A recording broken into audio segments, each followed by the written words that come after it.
তোমালোকক যদি মই এটা কোৱেশ্চন সুধো যে কেতিয়া তোমালোকে কবা যে কোনো এটা বস্তু জীয়াই থকা অৱস্থাত আছে অৰ্থাৎ জীৱিত অৱস্থাত আছে ওকে তোমালোকৰ আনসাৰটো দিবলৈ অলপ ইজি হ'ব কাৰণে মই এটা এক্সাম্পল দিওঁ ধৰি লোৱা তোমালোকৰ সন্মুখত এই দুটা পিকচাৰ আছে ঠিক আছে এতিয়া এই দুটা পিকচাৰ বা তোমাক যদি মই কোৱেশ্চন কৰোঁ কোনটো জীৱিত অৱস্থাত আছে তোমালোকে হয়তো বহুত সোনকালে আনসাৰ দিবা যে এই দুটাৰ ভিতৰত আনসাৰটো হ'ব কি গছজোপা অৰ্থাৎ প্লান্ট ঠিক আছে এটা গাড়ীখন আমি দেখিছো নেকি সৰু গাড়ী এখন লাহে লাহে বয়স হোৱাৰ লগে লগে ডাঙৰ হৈ যায় নহয় এইটো আমি কেতিয়াও হোৱা নাই দেখো কিন্তু আমি গছ এজোপাৰ ক্ষেত্ৰত যদি চাওঁ বা জীৱ জন্তু বা মানুহৰ ক্ষেত্ৰতে যদি চাওঁ সৰুৰ পৰা বস্তুটো কি হয় এটা সময়ত ডাঙৰ হৈ বৃদ্ধি আৰু বিকাশ হয়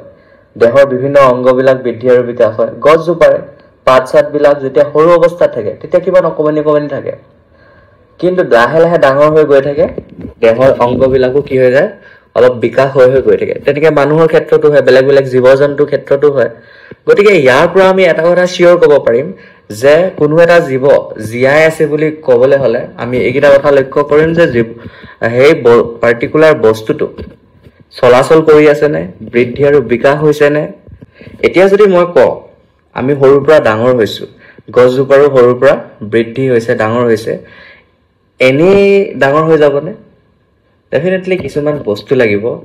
এইবিলাকৰ কাৰণে আমাৰ জীৱনটো চলাই নিবৰ কাৰণে আমাৰ বডিত কিছুমান প্ৰক্ৰিয়া হয় আমাৰ কিছুমান প্ৰসেস আমাৰ বডিত ঘটি থাকে সেইবিলাককে সাধাৰণতে লাইফ প্ৰসেস বুলি কোৱা হয় আৰু এই প্ৰক্ৰিয়াকেইটা নহলে কিন্তু আমাৰ জীৱনটো মানে চলি নাথাকিব এই প্ৰক্ৰিয়াটা কিটাৰ ভিতৰত যিকোনো এটা প্ৰক্ৰিয়াও যদি বন্ধ হৈ যায় এটা প্ৰসেসও যদি বন্ধ হৈ যায় তেতিয়া সেই পাৰ্টিকুলাৰ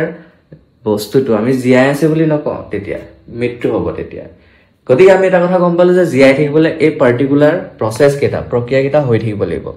তাৰে হৈছে এটা হৈছে নিউট্ৰিচন আমি জীয়াই থাকিবলৈ খাদ্য খাব লাগিব হয়নে তেতিয়া আমি জীয়াই থাকিম আমি শক্তি পাম খাদ্যৰ পৰা নহয় জানো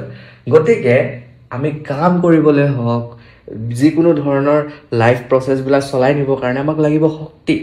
আৰু এই শক্তি আমি ক'ৰ পৰা পাম বিভিন্ন ধৰণৰ খাদ্যৰ পৰা অকল এনেকুৱা নহয় যে আমি বা জীৱ জন্তুৱে খাদ্য খাই পেলাই শক্তি লয় গছ গছনিও খাদ্য খাই কিনে শক্তি লয় ন কিন্তু গছ গছনিৰ খাদ্য কেনেকুৱা হয় ইয়াৰ বিষয়ে আমি ডিসকাস কৰিম বাৰু তাৰ উপৰিও আমাক লাগিব ৰেসপিৰেশন আমি উশাহ ল'ব লাগিব যাৰ দ্বাৰা আমি কি কৰিম অক্সিজেন আমাৰ বডিৰ ভিতৰলৈ ইনহেল কৰিম বা ল'ম আৰু কাৰ্বন ডাই অক্সাইড বাহিৰলৈ উলিয়াই দিম এই প্ৰসেসটোত বিভিন্ন ধৰণৰ আৰু কমপ্লিকেশনছ আছে আৰু বিভিন্ন ধৰণৰ কথা আছে আমি চেপ্টাৰটো লাহে লাহে ডিসকাস কৰোঁতে বুজিম তাৰ পিছত নেক্সট আমাক লাগিব পৰিবহন অৰ্থাৎ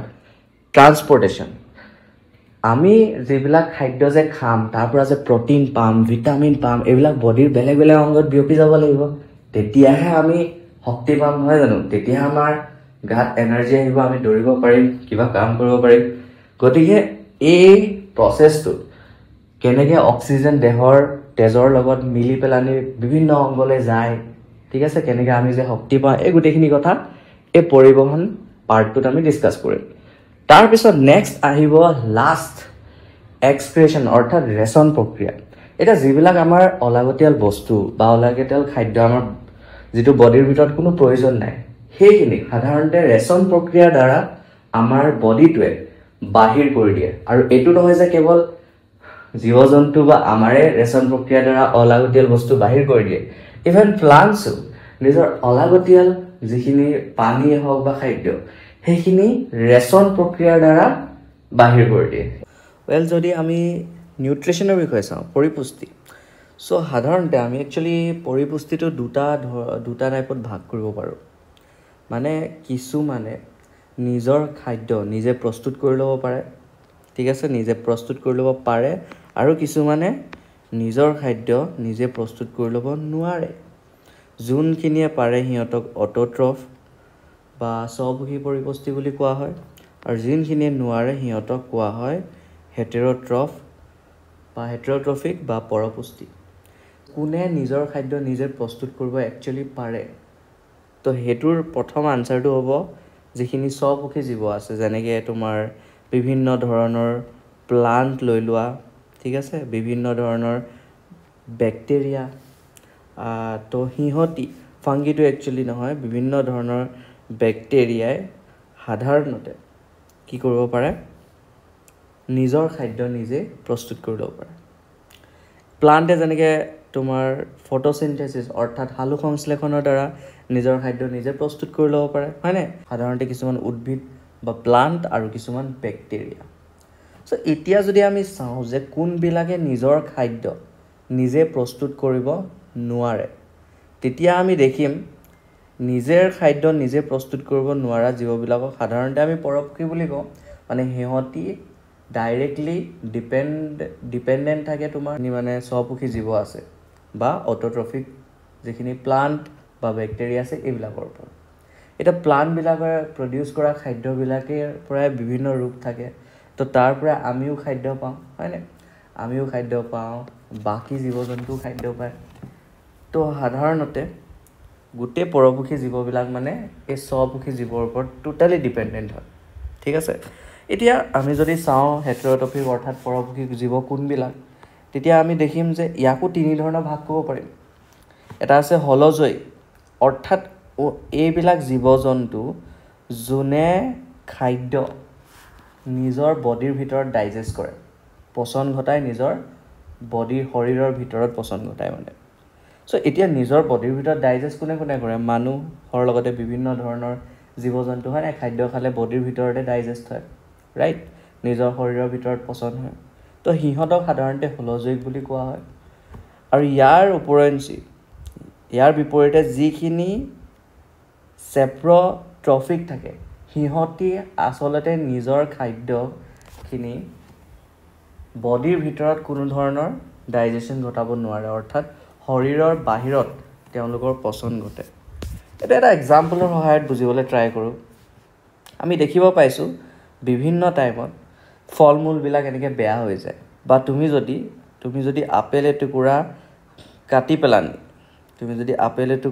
কাটি পেলানি এনেকৈ থৈ দিয়া ঠিক আছে তেতিয়া আপেল টুকুৰা কি হ'ব অলপ টাইমৰ পিছত তুমি যদি ঘূৰি আহি চোৱা আপেল টুকুৰাত তুমি কি হোৱা দেখিবা গোটেই লেতেৰা লাগি আছে মানে হয়নে ৰোটেন টাইপ হৈ যায় তো এতিয়া যে আপেল টুকুৰা কাটি অহাৰ পিছত অলপ টাইমৰ পিছত এনেকুৱা দেখা ইয়াৰ ৰিজনটো হৈছে কি এই আপেল টুকুৰা কিছুমান যি বেক্টেৰিয়া আছে সেই বেক্টেৰিয়াবিলাকে তাত কি কৰিব মানে কিছুমান নিজৰ কেমিকেল বা কিছুমান এনজাইম এই আপেলৰ ওপৰত এৰি দিব আপেলত কি আছে বিভিন্ন ধৰণৰ প্ৰটিন আছে হয়নে আপেলতো বিভিন্ন ধৰণৰ মানে ইম্পৰ্টেন্ট বস্তু আছে যাৰ দ্বাৰা শক্তি পাব পাৰি মানুহেতো কি কৰিব আপেল টুকুৰা খাব বডিৰ ভিতৰতে ডাইজেষ্ট হ'ব কিন্তু কিছুমান বেক্টেৰিয়া কি কৰিব যিহেতু সিহঁতি নিজৰ বডিৰ ভিতৰত ডাইজেষ্ট কৰিব পৰা ক্ষমতাই নাই নিজৰ শৰীৰৰ ভিতৰত পচন ঘটাব পৰা ক্ষমতাই নাই গতিকে সিহঁতি ইয়াৰ সাৰফেসৰ ওপৰত এটেক কৰিব তাৰপিছত কি কৰিব নিজৰ এনজাইম ইয়াৰ ওপৰত এৰি দিব তাৰপিছত তাত থকা যিখিনি খাদ্য তেওঁলোকৰ পচনৰ কাৰণে দৰকাৰ হ'ব সেইখিনিক তেওঁলোকে কি কৰিব তাৰপিছত নিজৰ বডিত এণ্টাৰ কৰিব মানে ডাইজেশ্যনটো বাহিৰতে কৰি ল'লে তাৰপিছত বডিৰ ভিতৰত ভৰাই লয় তো সেইটো কাৰণে অলপ টাইমৰ পিছত আমি যদি সেইটো চাওঁ গোন্ধ ওলোৱা দেখিম নহ'লে বেয়া হৈ যোৱা দেখিম হয়নে তাৰপিছত সেই লেতেৰা হোৱা যদি আপেল টুকুৰা আমি খাওঁ আমাৰ স্বাস্থ্যৰ মানে হানিও হ'ব পাৰে হয়নে তো গতিকে আমি দেখোঁ গোন্ধাই সো এতিয়া ইণ্টাৰেষ্টিং কথা এতিয়া আমি দেখিলোঁ যে এই বেক্টেৰিয়াবিলাকে ইয়াৰ ওপৰত যেতিয়া ডাইজেশ্যন কৰিছে মানে পচন যেতিয়া ঘটাবলৈ বিচাৰিছে তেতিয়া এই আপেল টুকুৰাৰ পৰা গোন্ধ ওলাইছে হয়নে কিন্তু আমাৰ হিউমেন বডিৰ ভিতৰতো ডাইজেশ্যন হৈ থাকে এনি টাইম ডাইজেষ্ট হৈয়ে থাকে খাদ্য হয় আমি খাই থাকোঁ ডেইলি তো আমাৰ বডিৰ ভিতৰত ডাইজেশ্যন হয় যিটো আমাৰ বডিৰ ভিতৰৰ পৰা গোন্ধ কিয় নোলায় আমি গোন্ধ পাওঁ জানো নাপাওঁ সো একচুৱেলি যদি আমি চাওঁ আমাৰ বডিৰ ভিতৰতো ডাইজেশ্যন যেতিয়া হয় তেতিয়া আমাৰ বডিৰ ভিতৰতো বিভিন্ন ধৰণৰ একচুৱেলি গোন্ধ ওলায় বিভিন্ন ধৰণৰ লেতেৰা বস্তু আমাৰ বডিৰ ভিতৰত থকা বহুত আছে সৰু সৰু কৃমিটো সিহঁতি খাই পেলায় বাট যেতিয়া মানে আমাৰ বডিৰ ভিতৰত ডাইজেশ্যন ভালকৈ নোহোৱা বস্তু যেতিয়া বাহিৰলৈ ওলাই আহে অৰ্থাৎ যেতিয়া বমি হয় তেতিয়া আমি গোন্ধ পাওঁ হয়নে তো ভিতৰ যেতিয়া ডাইজেশ্যন হওঁতে বস্তুবিলাক কেনেকৈ থাকে তো বমি হ'লে আমি একচুৱেলি এইটো কথা ক'ব পাৰোঁ তো যোনে মানে কি কৰিব নোৱাৰে যে খাদ্য নিজৰ বডিৰ ভিতৰত শৰীৰৰ ভিতৰত পচন ঘটাব নোৱাৰে যিখিনিয়ে পাৰে সিহঁতক হলজয়িক বুলি কয় অৰ্থাৎ মানুহৰ জীৱ-জন্তু যিখিনিয়ে নোৱাৰে সিহঁতক চেপ্ৰট্ৰফিক বুলি কোৱা হয় বাট কিছুমান জীৱ জন্তু আছে সিহঁতি খাদ্যৰ কাৰণে বেলেগৰ ওপৰতো ডিপেণ্ডেণ্ট থাকেই টোটেলি সিহঁতি ডাইজেশ্যনো নিজে কৰিব নোৱাৰে সিহঁতি বেলেগে ডাইজেষ্ট কৰি দিয়া খানাখিনি পৰা এনাৰ্জি ডাইৰেক্টলি লয় ঠিক আছে আৰু সিহঁতক কোৱা হয় পেৰাচাইট তো সিহঁতি সাধাৰণতে কি হয় উকণিত বা জোক তেনেকুৱা ধৰণৰ বস্তু তো সিহঁতি এটা হোষ্ট যোন থাকিব বা মানুহ বা জীৱ জন্তুৰ গাৰ ওপৰত থাকিব কিছুমান প্লান্টৰ ওপৰত থাকে তো সিহঁতৰ পৰা এনাৰ্জি ডাইৰেক্টলি কি কৰে অলৰেডি ডাইজেষ্ট হৈ গ'ল এতিয়া চোৱা এই কুকুৰটোৰ ক্ষেত্ৰত তোমালোকে দেখিছা উকণিতে কুকুৰটো খাই আছে এতিয়া উকণিতে যেতিয়া কুকুৰটো খাই দিব কুকুৰটো কি হ'ব খাদ্য খাইছে বডিত কি হৈছে ফুড ডাইজেষ্ট হৈছে ডাইজেষ্ট হোৱাৰ পিছত বডিৰ তেজৰ লগত গোটেই মিক্স হৈ গৈছে হয়নে এনাৰ্জি আৰু গোটেই বডিটোত বিয়পিছে হিউমেনতো তেনেকৈ হয় তো মানুহৰতো মূৰৰ ওপৰত উকণি থাকে উকণিখিনি সেই তেজখিনি কি হৈ থাকে চুহি থাকে যে তাৰমানে অলৰেডি ডাইজেষ্টেড হোৱা ফুডবিলাক তো সিহঁতি নিজৰ বডিলৈ কি হৈ থাকে মানে ইনটেক কৰে অৰ্থাৎ টানে জোকৰ কেছটো একে গতিকে এই ক্ষেত্ৰত পেৰাচাইটটো সাধাৰণতে কি হয় এটা টাইপ হয় যিটো হেটেৰ'ট্ৰফিক নিউট্ৰিশ্যনৰ এটা টাইপ পৰপক্ষীৰ এটা টাইপ তো আমি পৰপক্ষীৰ তিনিটা টাইপ দেখিলোঁ পেৰাচাইট দেখিলোঁ চেপ্ৰ'ট্ৰফিক দেখিলোঁ আৰু লাষ্ট হলজয় চ' আমি আজি ক্লাছটোত বিভিন্ন ধৰণৰ মানে পৰিপুষ্টিৰ বিষয়ে তেতিয়াহ'লে ভালকৈ বুজিলোঁ এই মেপখন তোমালোকে মনত ৰাখিব লাগিব মাইণ্ড মেপখন আৰু কপিত ছেইম ধৰণে তোমালোকে এই টেবুল টাইপে মই যেনেকৈ ইয়াত বনাই দিছোঁ তেনেকৈ টেবুল টাইপে বনাই এটা পইণ্ট ৱাইজ নোট টাইপ লিখি থৈ দিয়া যাতে তোমালোকে মনত থাকক কোনটো কি হয় উইথ এক্সাম্পল ঠিক আছে ফটোচিনথেচিছ অৰ্থাৎ সালোকসংশ্লেষণৰ বিষয়ে চাওঁ তেতিয়া আমি কি সালোকসংশ্লেষণৰ বিষয়ে সৰুতে পঢ়িছোঁ আমি বেছিক কথাবিলাক জানোৱেই হয় নাই সালোকসংশ্লেষণ কি হয় এটা ৰাসায়নিক প্ৰক্ৰিয়া অৰ্থাৎ এটা কেমিকেল প্ৰচেছ য'ত মানে কি হয় যিবিলাক গছ গছনি থাকে সেউজীয়া উদ্ভিদ থাকে প্লাণ্টছ তো সিহঁতি কি কৰে সূৰ্যৰ পোহৰৰ সৈতে আৰু কাৰ্বন ডাই অক্সাইড আৰু পানী ব্যৱহাৰ কৰি নিজৰ খাদ্য প্ৰস্তুত কৰে আৰু প্লাণ্টে যিটো খাদ্য প্ৰস্তুত কৰে সেইটো সাধাৰণতে গ্লুক'জ বুলি কোৱা হয় যেতিয়া প্লাণ্টে নিজৰ যেতিয়া খাদ্য প্ৰস্তুত কৰে তেতিয়া কিছুমান বাই প্ৰডাক্টটো ৰিলিজ হয় যেনেকৈ অক্সিজেন সেইখিনি প্লাণ্টৰ দৰকাৰ নহয় গতিকে ৰিলিজ কৰি দিয়ে আৰু সেইখিনি আমি ব্যৱহাৰ কৰোঁ আৰু তেনেকৈ আমি ব্যৱহাৰ কৰা অক্সিজেনখিনি আকৌ যেতিয়া আমাৰ বডিৰ ভিতৰত যায় তেতিয়া এনাৰ্জি প্ৰডিউচ কৰোঁতে হেল্প কৰে যেতিয়া আমাৰ বাই প্ৰডাক্ট কি ওলায় কাৰ্বন ডাই অক্সাইড ওলায় সেইখিনি আকৌ কোনে ব্যৱহাৰ কৰে সেইখিনি আকৌ প্লাণ্টে ব্যৱহাৰ কৰে তো প্লাণ্টৰ যিখিনি বাই প্ৰডাক্ট অৰ্থাৎ অক্সিজেন সেইখিনি আমি ব্যৱহাৰ কৰোঁ এতিয়া কথাটো হ'ল কি এই সালোকসংশ্লেষণ প্ৰক্ৰিয়াটো সংঘটিত ক'ত হয় একচুৱেলি সাধাৰণতে আমি যদি চাওঁ ভালকৈ ন'টিছ কৰোঁ তেতিয়া পাতৰ যিবিলাক সেউজীয়া অংশ সৰু সৰু কিছুমান অংশ থাকে সেই কলাবিলাকক সাধাৰণতে ক্ল'ৰ'প্লাষ্ট বুলি কোৱা হয় তাতে কিছুমান অংশ আছে ক্ল'ৰ'ফিল বুলি তোমালোকে দেখিব পাইছা নিশ্চয় এই যে সৰু সৰু অংশবিলাক ইহঁতকে কোৱা হয় ক্ল'ৰ'ফিল আৰু এই ক্ল'ৰ'ফিলতে সাধাৰণতে কি হয় এই সালোকসংশ্লেষণ প্ৰক্ৰিয়াটো সংঘটিত হয় মানে এই পাৰ্টটোতে যিটো সূৰ্যৰ পোহৰ সেইখিনি কি হয় শোষিত হয় অৰ্থাৎ মানে সূৰ্যৰ পোহৰখিনি এই পাৰ্টটোতে মানে এবজৰ্ব কৰে বুজি পাইছা চোৱা ইয়াত এই প্ৰচেছটোত সাধাৰণতে পোহৰ কি হৈছে এবজৰ্ব হৈছে হয়নে তো পোহৰ এবজৰ্ব হোৱা প্ৰচেছটো কি বুলি কোৱা হয় তাপবৰ্জী নে তাপগ্ৰাহী তাপ কি হৈছে যিহেতু শোষণ হৈছে তাপৰ গতিকে ইয়াক তাপগ্ৰাহী বিক্ৰিয়া বুলি কোৱা হয় হয়নে য'ৰ পৰা তাপ ওলায় যেনেকৈ আমাৰ বডিত যেতিয়া অক্সিজেন সোমায় ৰিলিজ কৰে এনাৰ্জি ৰিলিজ কৰে হয়নে এনাৰ্জি বা তাপ ৰিলিজ কৰিলে আমি তাপবৰ্জী বুলি কওঁ কিন্তু এনাৰ্জি বা তাপ যদি শোষণ হয় অৰ্থাৎ এবজৰ্ব হয় তাক আমি তাপগ্ৰাহী বুলি কওঁ গতিকে এইটো ক্ষেত্ৰত আমি দেখিছোঁ যে সূৰ্য পোহৰ আহিছে আহি পেলানি সেউজীয়া উদ্ভিদত পৰিছে তাত থকা ক্ল'ৰ'ফিলবিলাকে কি কৰিছে সেই ৰশ্মি শোষণ কৰি লৈছে অৰ্থাৎ ইয়াত আমি ক'ব পাৰোঁ যে সালোকসংশ্লেষণ প্ৰক্ৰিয়াটো হৈছে এটা তাপগ্ৰাহী বিক্ৰিয়া কাৰণ ইয়াত পোহৰৰ ৰশ্মি কি কৰিছে ই শোষণ কৰিছে চ' এতিয়া কথাটো হ'ল যে এই ইয়াত কি ইনভলভমেণ্ট হৈ থাকে ইনভলভমেণ্ট কি থাকে মেইনলি কাৰ্বন ডাই অক্সাইড থাকে পানী থাকে আৰু আটাইতকৈ ইম্পৰ্টেণ্ট সূৰ্যৰ ৰশ্মি ঠিক আছে এইখিনি সংমিশ্ৰণতে কি বনে গ্লুকোজ প্ৰডিউচ হয় গ্লুকোজ অৰ্থাৎ যেটো সাধাৰণতে এই প্লান্টৰ কাৰণে আমি খাদ্য বুলি ক'ব পাৰিম হয় না আৰু লগতে অক্সিজেন প্ৰডিউচ হয়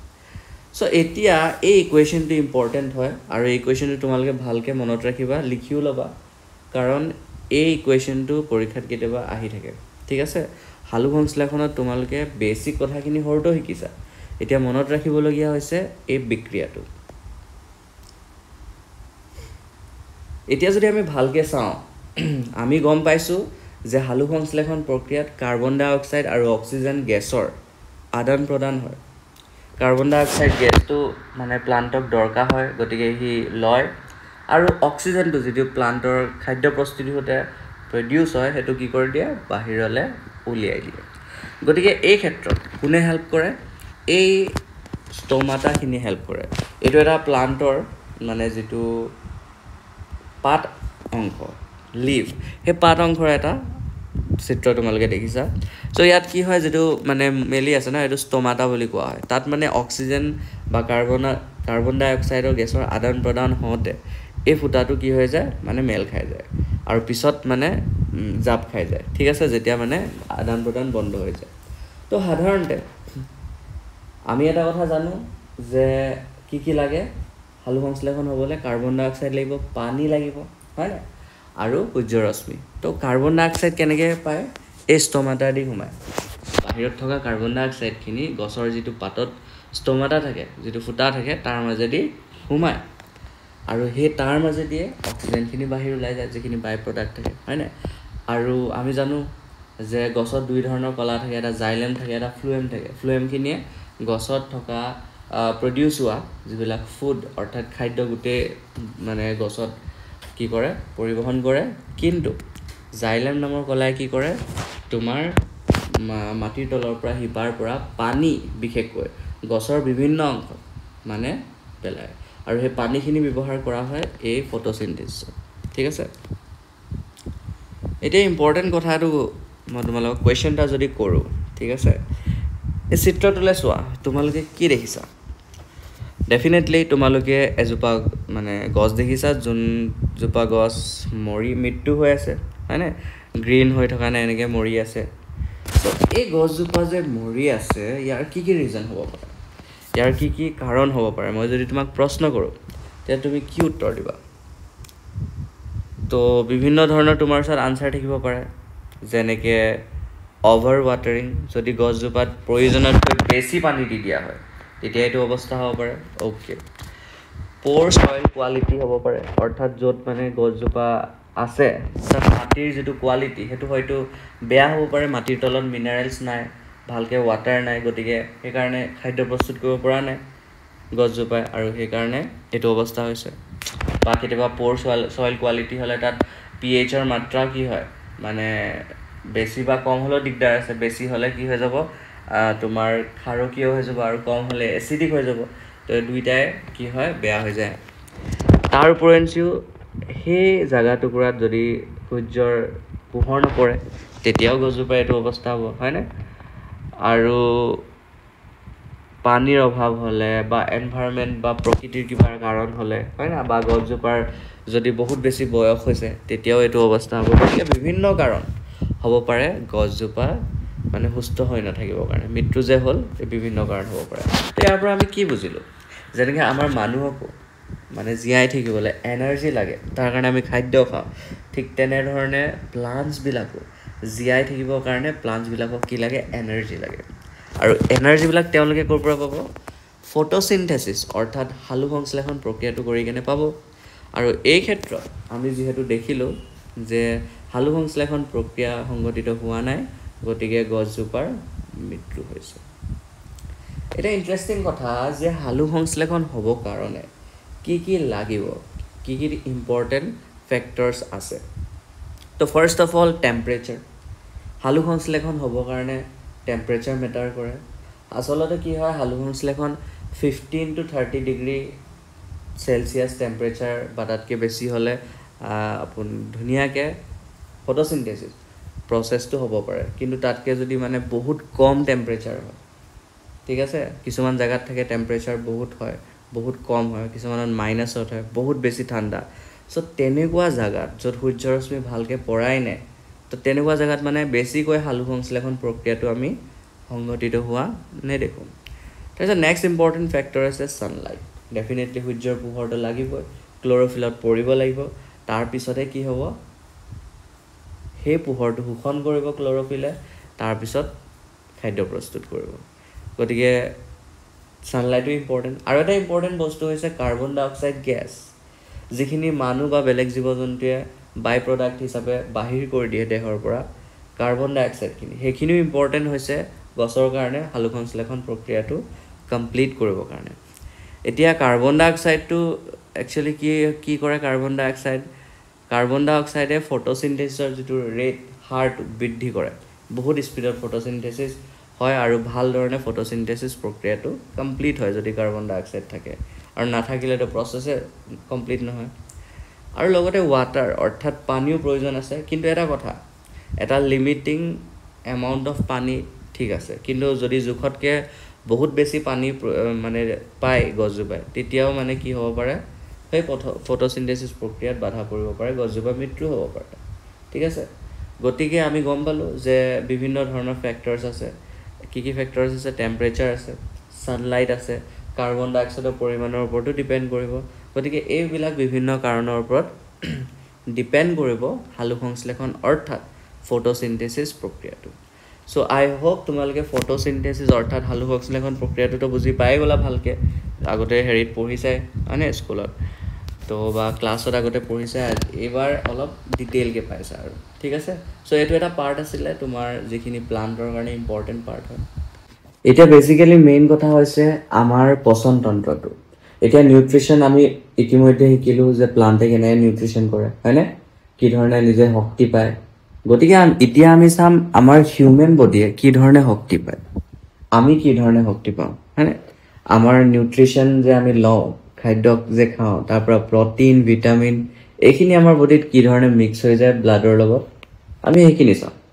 চ' বেচিকেলি এই গোটেই বস্তুটো সম্ভৱ হয় কেৱল আৰু কেৱল ডাইজেষ্টিভ ছিষ্টেমৰ বাবে, অৰ্থাৎ আমাৰ বডিত থকা পাচন তন্ত্ৰৰ বাবে। মই যদি তোমালোকক এটা প্ৰশ্ন কৰোঁ, ছাপ'জ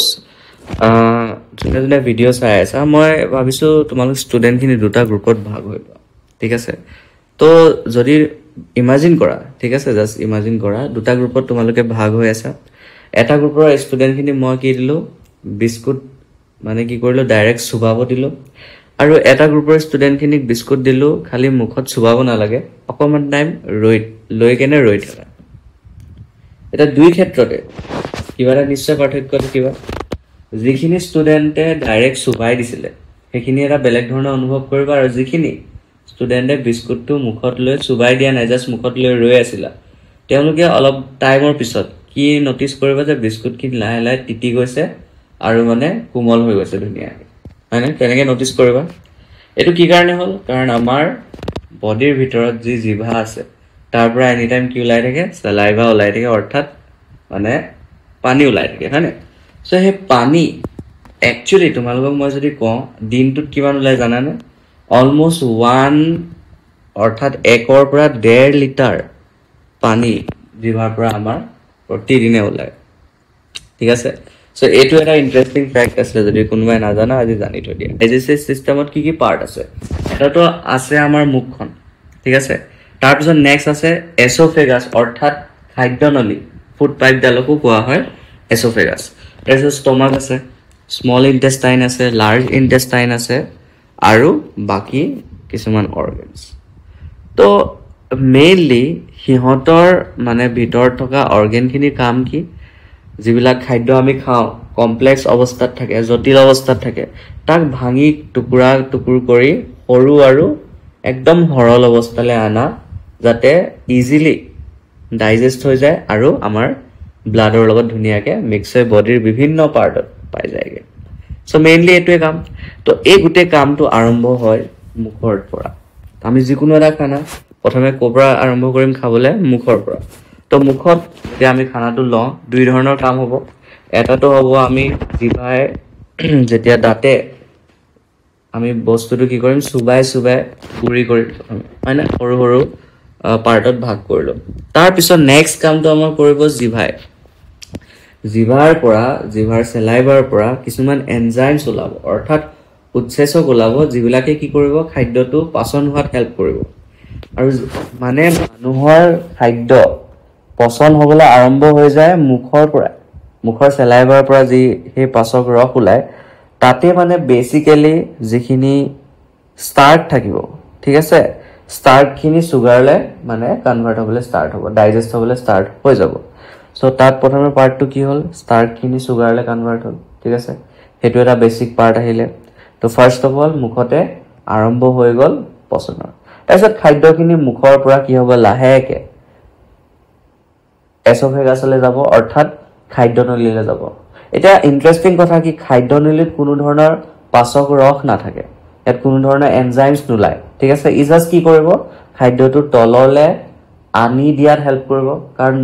আমি জানো ডাইজেশন হ'বলৈ মুখৰ পৰা একদম ষ্টমাক হৈ কেনে স্মল ইন্টেষ্টাইন এইবিলাক যাব লাগিব ন তেতিয়াহে মানে ভালকে মানে গোটেই খাদ্যখিনি কি হ'ব ডাইজেষ্ট হ'ব সো মুখৰ পৰা তললৈ যোৱাত কোনে হেল্প কৰিব এছফেগাছ অৰ্থাৎ ফুড পাইপডালে ঠিক আছে এটা তাৰ পিছত ফুড পাইপডালৰ পাছত এই খাদ্যখিনি গৈ ক'ত পৰিব ষ্টমাকত পৰিব ঠিক আছে এটা ষ্টমাকত কি থাকে হাইড্ৰক্লৰিক এসিড থাকে হাইড্ৰক্লৰিক এসিডে সেই খাদ্যখিনি আৰু সৰল অংশলৈ বিভক্ত কৰাত হেল্প কৰিব তাৰ উপৰিও কিছুমান এনজাইমছো উলিয়াব যাৰ দ্বাৰা খাদ্যখিনি ভালকৈ পচন হোৱাত হেল্প কৰে স্পেশালি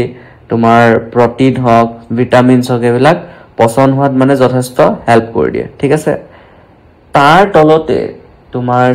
ষ্টমাকৰ তলতে এটা পাৰ্ট আছে যেটো কোৱা হয় পেনক্ৰিয়াছ তোমালোকে চিত্ৰত নিশ্চয় দেখিছা এই পাৰ্টটোত কিন্তু এটা ইম্পৰ্টেন্ট এনজাইম ৰিলিজ হয় ঠিক আছে পেনক্ৰিয়াছৰ পৰা এটা ইম্পৰ্টেন্ট এনজাইম ৰিলিজ হয় যিয়ে কি কৰে সুগাৰ ফেট প্ৰটিন এইবিলাক ডাইজেষ্ট কৰোতে হেল্প কৰে ইভেন যেটো পেনক্ৰিয়াছৰ পৰা ৰিলিজ হ'ব হৰমন সেইখিনি সাধাৰণতে কি কৰিব ব্লাড ষ্ট্ৰীম কন্ট্ৰোল বা ব্লাড সাৰ্কুলেশন ভালকে হোৱাটো হেল্প কৰিব সুগাৰ লেভেল কন্ট্ৰোল কৰাটো হেল্প কৰিব ঠিক আছে গতিকে যথেষ্ট ইম্পৰ্টেন্ট আছে পেনক্ৰিয়াছৰ পৰা যি এনজাইম ওলায় অৰ্থাৎ যি উৎক্ষেপ ওলায়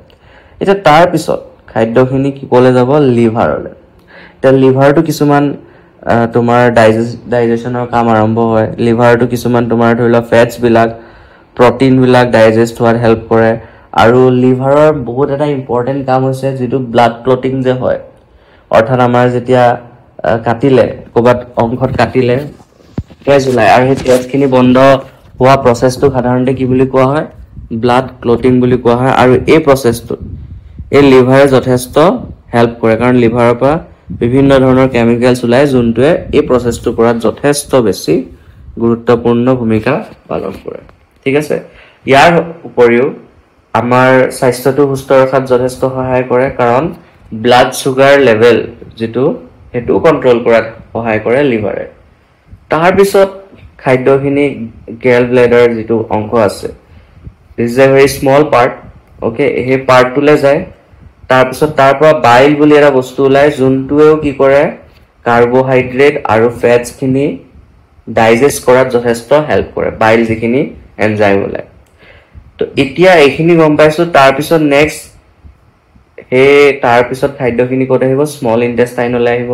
তাতো কিছুমান অংশ মানে ডাইজেষ্ট হয় আৰু মেইনলি প্ৰটিন ফেটছ এইবিলাকে ডাইজেষ্ট হয় তাৰপিছত সেই খাদ্যখিনি ইয়াত অলপ মানে ষ্ট'ৰ কৰোতো হেল্প কৰে স্মল ইন্টেষ্টাইনে তাৰ পিছত সেই খাদ্যখিনি লাৰ্জ ইন্টেষ্টাইনলৈ গুচি যায় যিখিনি মানে খাদ্য আৰু ডাইজেষ্ট নহয় মানে স্মল ইন্টেষ্টাইনলৈকে যিমান ডাইজেষ্ট হ'বলগীয়া খানা আছিল তাত ডাইজেষ্ট হৈ গ'ল তাৰপিছত যিখিনি আনডাইজেষ্টেড খানা থাকিলে যিখিনি পচন নহ'ল সেইখিনি তাৰ পাছত লাৰ্জ ইন্টেষ্টাইনত গুচি যায় ঠিক আছে এতিয়া লাৰ্জ ইন্টেষ্টাইনৰ পৰা ৰেক্টাম আৰু এনাছ হৈ কেনে সেই অলাগতিয়াল যিখিনি খাদ্য সেই অলাগতিয়াল খাদ্যখিনি ধুনীয়াকে এক্সক্ৰিটৰি চিষ্টেমৰ থ্ৰুৱেদি বাহিৰলৈ আমাৰ দেহৰ পৰা ওলাই গুচি যায়